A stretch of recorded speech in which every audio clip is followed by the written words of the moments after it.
دنیا دھوکے کا گھر ہے، اس میں خود پر ٹینشن ڈالیں، آخرت کی تیاری کریں۔ ٹینشن ڈالنے کا معنی آخرت میری کیسے بنے گی، دنیا سے میں ایمان کے ساتھ کیسے نکلوں گا، مجھ سے میرا اللہ راضی کیسے ہوگا۔ ایک بندہ مجھے کہنے لگا مولانا ٹینشن کا کوئی فائدہ ہے؟ میں نے کہا جی بہت فائدہ ہے۔ کہتے ہیں وہ کیسے؟ میں نے کہا آپ نے اسکول کتنا پڑھا ہے؟ کہتے میں نے الحمدللہ ماسٹر کیا ہے۔ تو میں نے کہا جب آپ کے امتحانوں کے دن آتے ہیں تو آپ کیا کرتے ہیں، کھیلتے کودتے زیادہ ہیں؟ کہتے ہیں نہیں۔ میں نے کہا پیپروں کے دن آتے ہیں تو آپ زیادہ کھیل کود میں لگ جاتے ہیں؟ کہتے نہیں، میں محنت میں لگ جاتا ہوں۔ اگر میں پیکج لگاتا تھا موبائل پر تو ان دنوں میں پیکج نہیں لگاتا، کوئی گپ شپ کو ٹائم زیادہ دیتا تھا تو وہ ٹائم نہیں دیتا، بلکہ میں خود کو پابند رکھتا ہوں کہ یار مجھے پڑھنا زیادہ ہے، مجھے پڑھائی پر زیادہ زور دینا ہے، میں پوزیشن ہولڈر بن سکوں۔ تو میں نے کہا ٹینشن کیوں لیتے ہیں، کیا ضرورت ہے؟ کہتے ہیں یہ اسی لیے محنت کرتا ہوں تاکہ نمبر زیادہ ملیں۔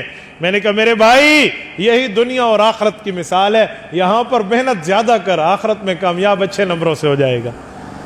دنیا کی محنت کے لیے، دنیا کے امتحان کے لیے، دنیا کے پیپر اور پرچوں کے لیے ہم اتنی محنتیں کرتے ہیں، خود کے معاملات میں خود کو ہٹا کر علیحدہ تنہا بیٹھ کے گھر ملنے بھی جاؤ نا تو ماں رشتہ داروں کہتی ہے بیٹا جنید کے کمرے میں نہ جانا، وہ تو تیاری کر رہا ہے، اس کے پیپر ہیں، بیٹا آپ میری جوہریہ بیٹی کو ڈسٹرب نہ کرنا، بعد میں آپ کو اسے تکلیف نہ دینا، وہ تو تیاری کر رہی ہے، اس کا تو کل بہت مشکل پیپر ہے۔ اچھا دنیا کا پیپر ہو تو اس کی تیاری، اور آخرت کے پیپر کی ہمیں کوئی تیاری نہیں ہے۔ آخرت کے اوپر جو کہے نا تو بندے نے آخرت اللہ پہ چھوڑی ہوئی ہے۔ آج کل کسی کو دین کی بات سمجھاؤ تو لوگ ہمیں کہتے ہیں مولانا اللہ غفور الرحیم نہیں ہے، اللہ غفور الرحیم نہیں ہے۔ تو میں بعض اوقات حیران ہوتا ہوں کہ جو اللہ غفور الرحیم ہے تو اس کا کیا معنی؟ اللہ فرماتے ہیں میں غفور الرحیم ہوں تو دل سے رج کر اس کی نافرمانی کرو، دل لگا کر اس کے جو ہے نا احکام کو توڑو، یہ غفوریت ہے، یہ رحیمیت ہے۔